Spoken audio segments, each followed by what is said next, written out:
And hello there, RosterWatch Nation. It's your friendly neighborhood trash man, and this is the Garbage Grab. More particularly, this is the fantasy fallout going into week 3 of the NFL season. Wow, week 2.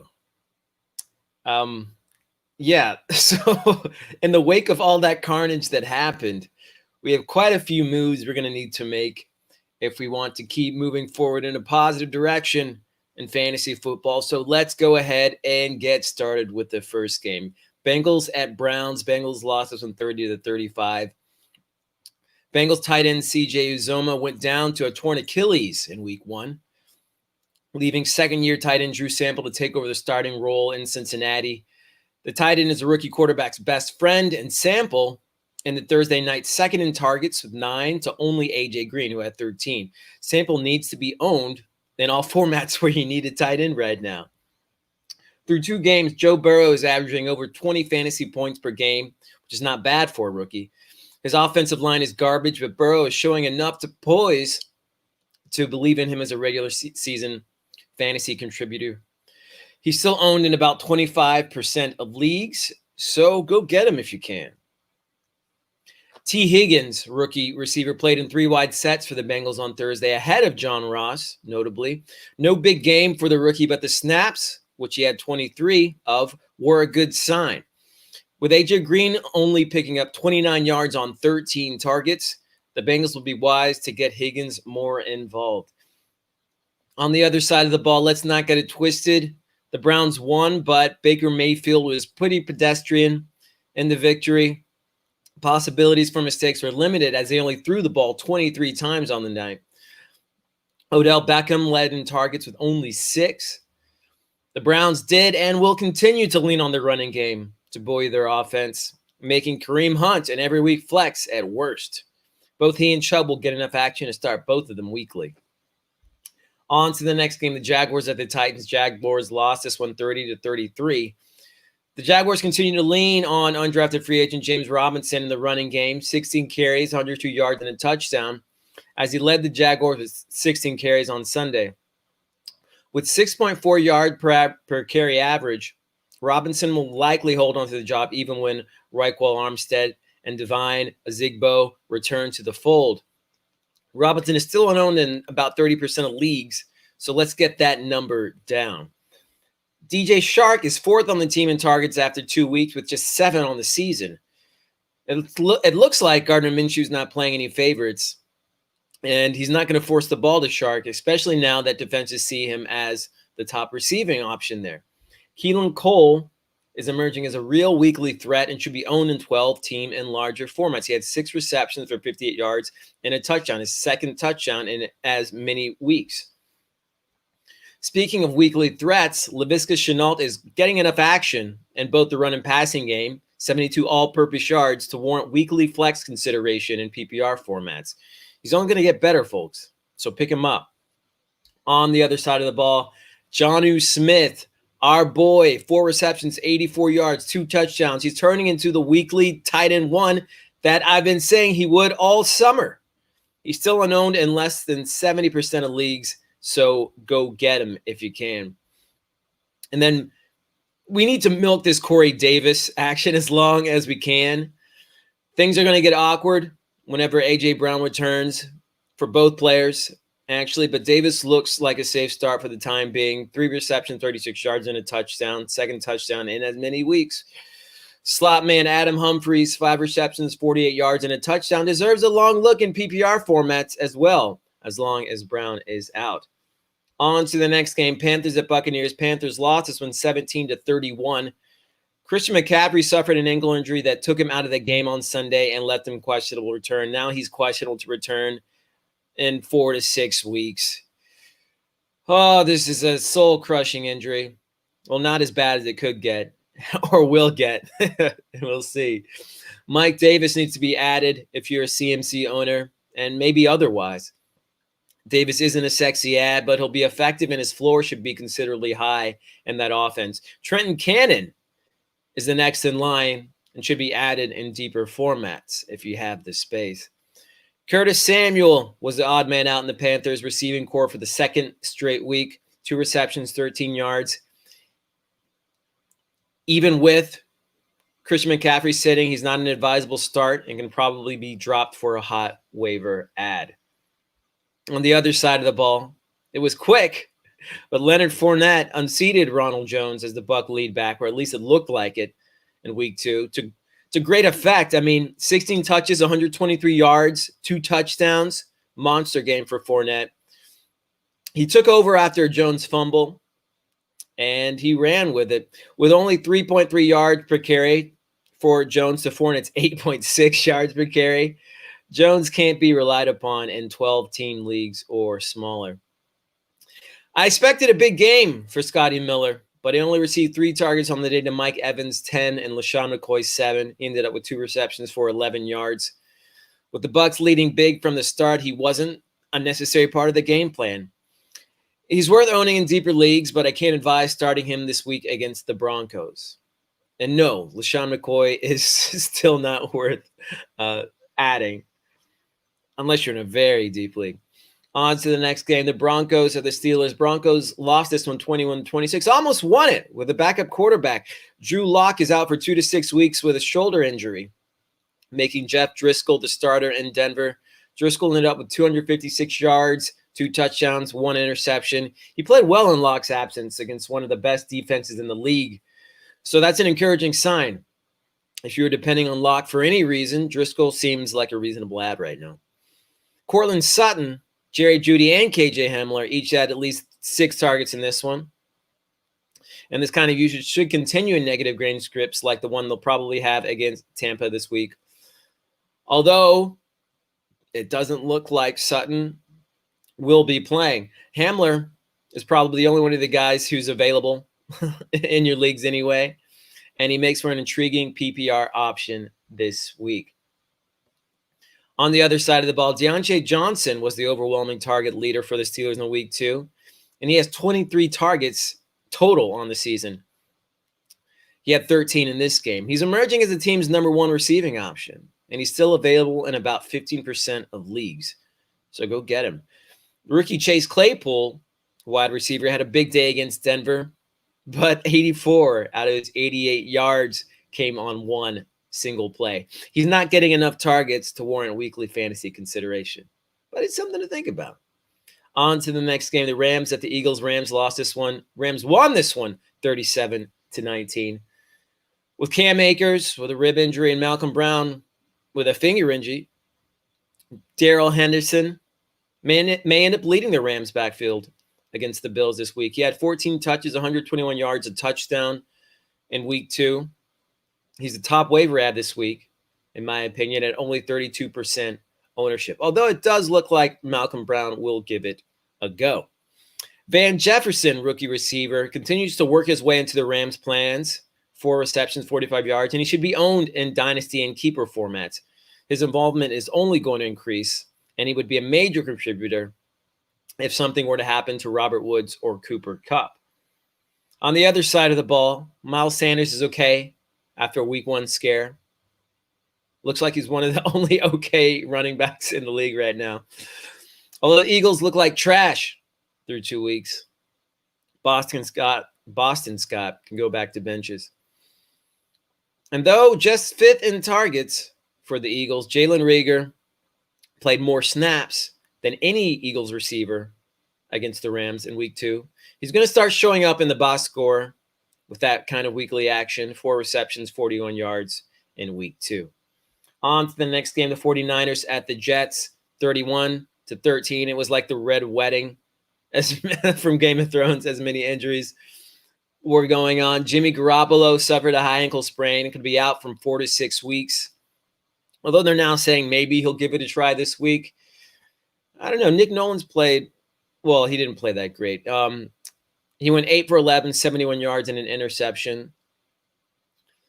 But Mullen started 8 games in 2018 and had a positive touchdown to interception ratio, barely 13-10.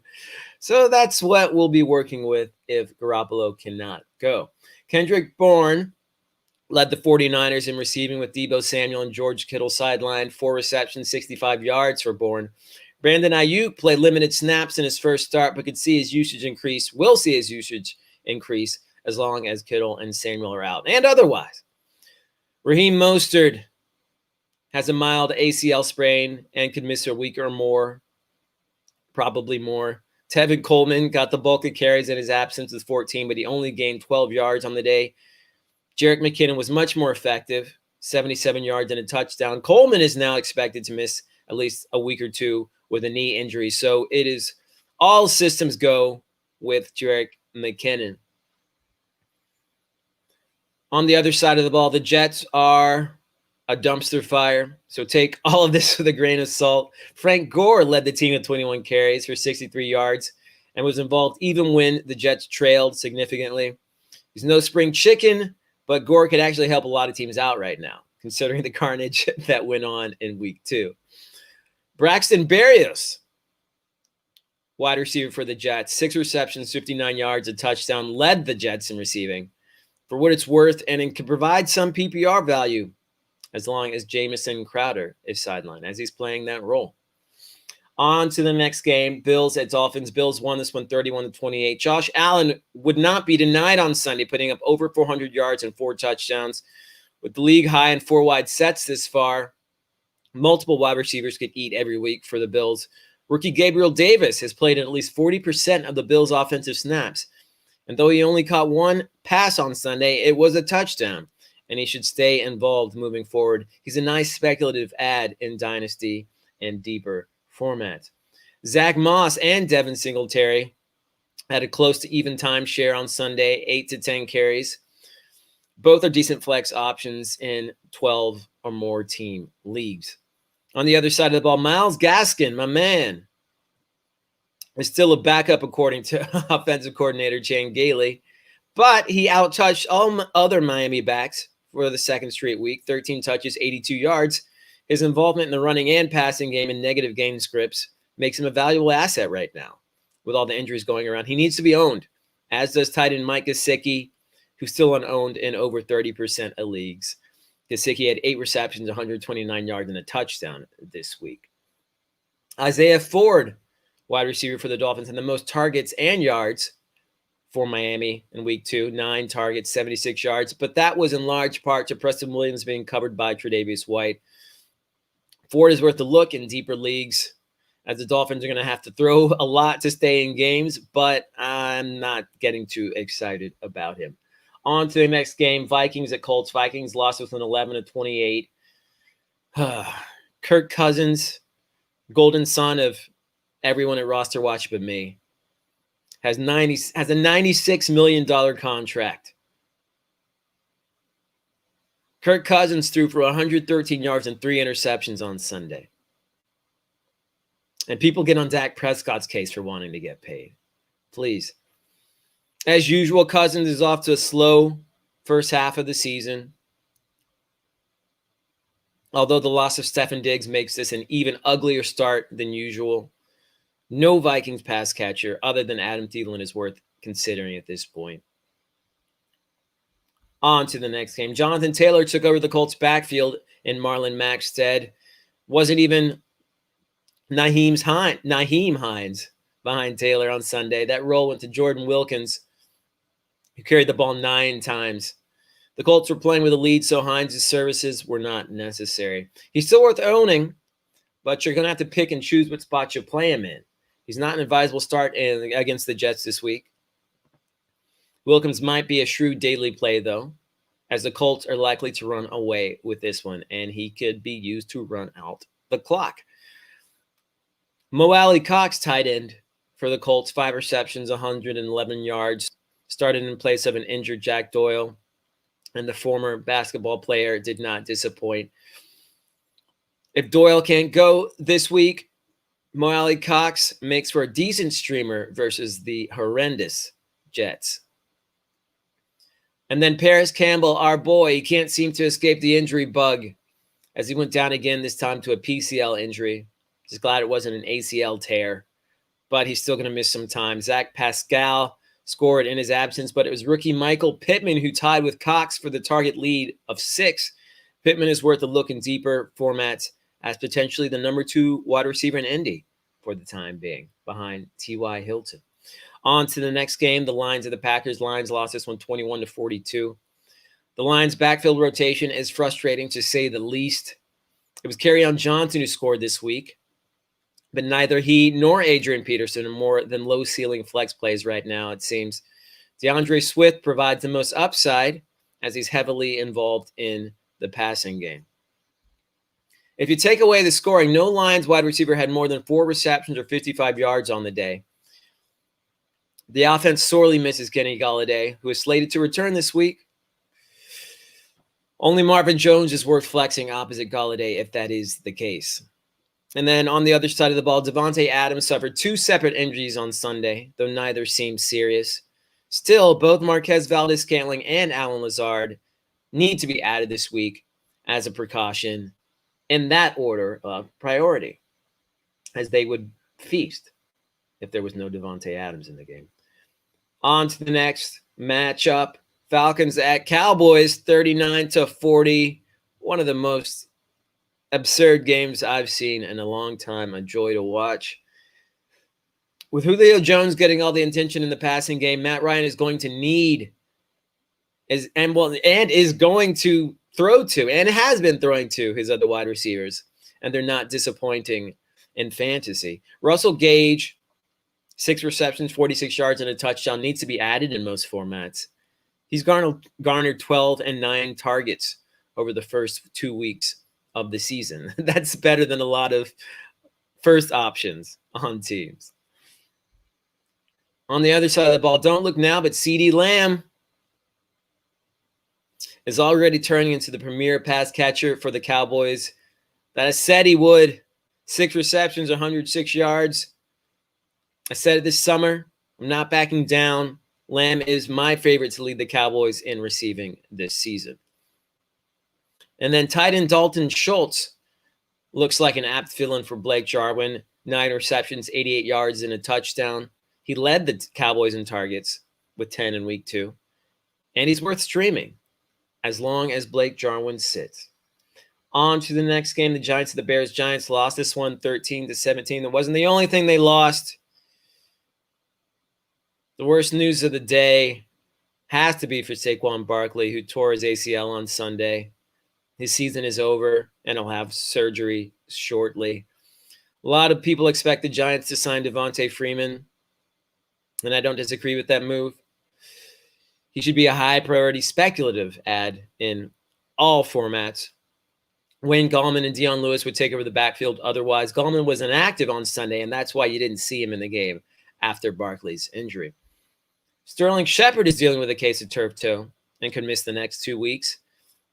Darius Slayton is already widely owned, but Golden Tate is still available in over 60% of leagues. And looks like he could be at worst the second option on an offense that just lost its bell cow back. So he could be getting a lot of action. He needs to be picked up.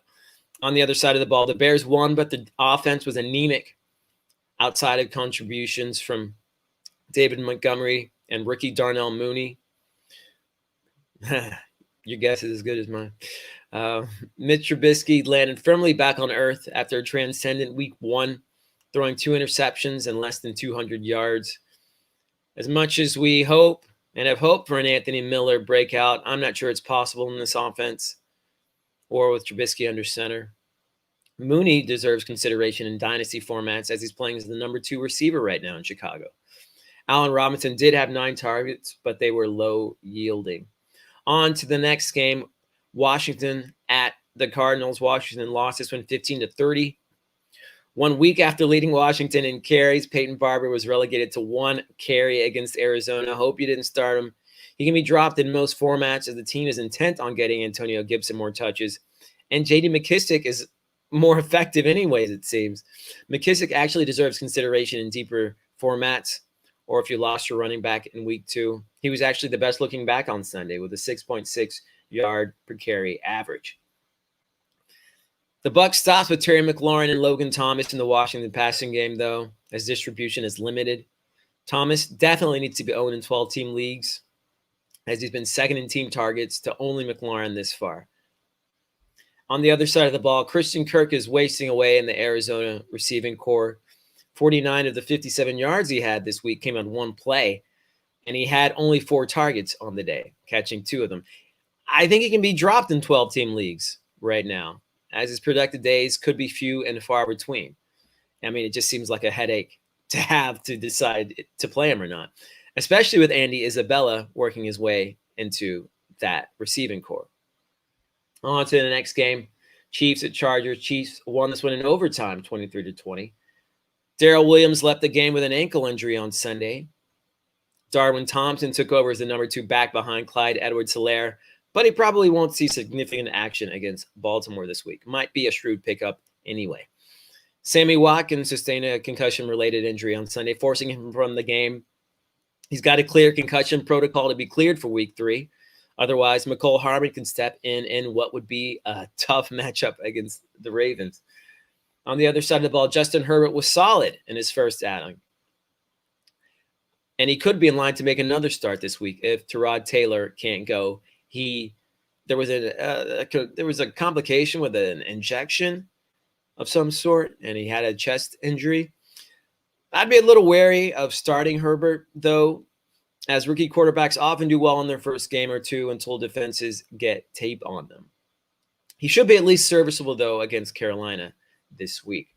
And then Joshua Kelly led the Chargers' backfield, out-carrying Austin Eckler 23-16. Kelly also caught 2 passes for 49 yards. Only 39% owned in fantasy. Kelly is an every week flex until further notice. He needs to be owned in 98% of leagues, at least. On to the next game, Ravens at Texans. Ravens won this one 33-16. Horrible game to watch. The Ravens backfield was a committee once again this week. Unless you're a Ravens fan, then it was, I guess, enjoyable to watch. With J.K. Dobbins taking the back seat this time, Gus Edwards actually led Baltimore in rushing as he closed out the game when the Ravens had a comfortable lead. The Ravens play the Chiefs this week, though, so I don't expect Edwards to get enough action to use in fantasy. No Ravens wide receiver had a fantasy-worthy day, but it is worth mentioning that Miles Boykin was second to Marquise Brown in targets because the Ravens will need all the firepower they can get against the Chiefs this week. Boykins ended up with 4 receptions for 38 yards. Boykins is a sneaky upside play this week.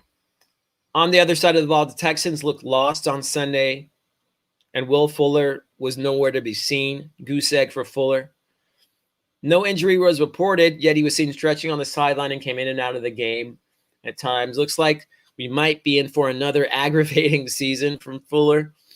Brandon Cooks is probably owned in your league, but Randall Cobb had a promising 6 targets for 59 yards against Baltimore. And tight end Jordan Akins was actually second in targets with 7 to Cook, who had 8. So those are a couple guys to think about.